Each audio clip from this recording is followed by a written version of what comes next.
In Tokyo, Japan, the Apple Store can just leave out devices worth thousands of dollars. Meanwhile, in America, stores have to lock up $2 snacks behind secured plexiglass. But unfortunately for Japan, we may be exporting our culture of degeneracy, as stealing noodles from a convenience store is pretty much the lowest level of crime that can be committed. But what would you say his punishment should be? Because I legitimately think he needs to receive a 1 million yen fine, 1 year in prison, then immediately be deported from the country at his own expense, as the court system traditionally would see this as petty theft. But I personally believe the recording, broadcasting, and encouragement of this behavior should be treated as a drastically different crime, as creating a high-trust society in a city large as Tokyo is incredibly difficult, if not impossible, in this era, and for somebody with a $1,000 smartphone to steal $7 of food for nothing more than social media clout needs to be made an example out of, as the American mind can't comprehend the concept of Tokyo's Apple Store. All the iPhones displayed aren't attached to any security device. You can literally pick them up and examine them without any restrictions. And this doesn't just apply to iPhones, but the other things in the store like headphones. Like, I could totally just pretend these are mine and walk out, which is crazy. Even their most expensive devices like iPads and MacBook Pros are only connected to one thing, which is the charging cable. So you can literally just unplug the devices and pick them up as you please. The absence of security just goes to show how much trust and honesty is part of the Japanese culture and society. And although this is obviously ideal, there are certain countries I won't name that I just don't see this being possible in. It was even shocking to the original poster who lives in Japan, but the replies highlight how their local CVS locks up candy, how in America you need an employee to retrieve the deodorant,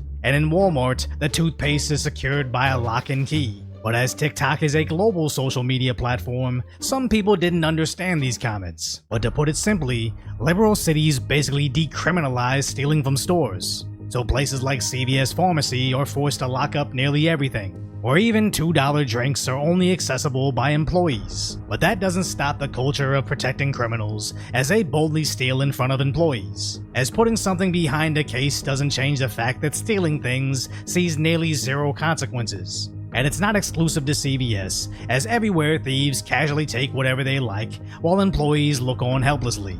And coming full circle, they snap through security cables in American Apple stores, casually waltzing by police vehicles waiting outside. But what's worse is all these devices are useless when stolen from stores. And that's why when an American Chinese girl that lives in Tokyo finds it fascinating when an Apple store can just leave out their $1,000 devices unsecured in the open. As low-trust societies are essentially the default in this day and age, but sadly it doesn't have to be this way. As in Tokyo, these Famima stores sit there unattended 24 hours a day. With 0 employees, customers are just trusted to pick out whatever they want, then ring themselves up at these self-service counters. But unfortunately for us, that Famima I used to go to in Los Angeles had closed, and the Japanese company actually shut down all their stores back in 2015 to focus on Asia. So I wonder what the real reason was and why they decided to deport the states, as I remember the Famimas both in Culver City and Santa Monica constantly being busy, but for some unknown reason,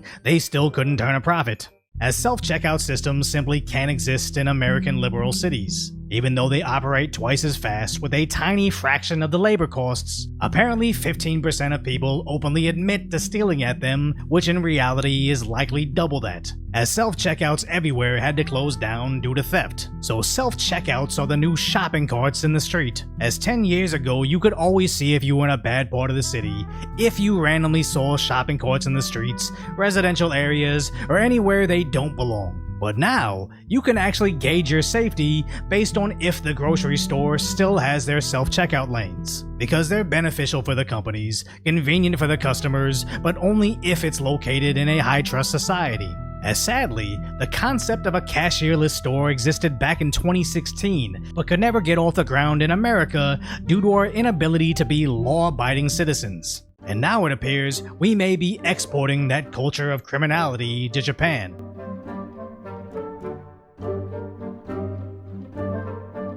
Videotaping this crime spree is the best idea we ever had! And again, Stealing cereal, noodles, and eggs doesn't seem like a huge deal, but he's not robbing Japan of a meal, he's robbing them of trust. As a quiet town of villagers can all leave their doors unlocked no matter what the city size, but all it takes to end the illusion of safety is one shady person stealing stuff that isn't theirs. So Japan can make all these advancements in technology, reducing overhead costs and providing a cheaper and more efficient shopping experience. But one idiot making a TikTok can reverse all of that, as the social media algorithms are programmed to create copycats. As whenever low-trust societies encounter high-trust societies, idiots online take it upon themselves to ruin it for everybody.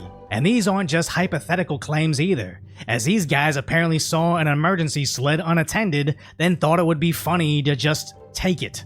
So it's not a race issue, it's a culture issue. As we don't divide people by color, it's just the takers versus the makers. And the makers can never make something that moves us forward if the takers aren't quickly taken care of. As I think of those little Japanese delivery robots, autonomously delivering food so humans don't have to. Other cultures seem eager to assist them in accomplishing their task, as automation eliminates mundane jobs like delivery or cashiers. But in America, people just see it as another opportunity to take. I know it sounds hyperbolic, but these idiots are actually holding back humanity. As imagine if America was a high-trust society. Back in 2016, we would have had cashierless stores, and nearly a decade later to today, I could only think of the new conveniences they could have developed in the retail world. But instead, they had to revert back to cashiers and increase security like the Wild West, because what? American Democrats decided to side with the takers over the makers. And that's why I think Japan needs to come down hard on that convenience store crook,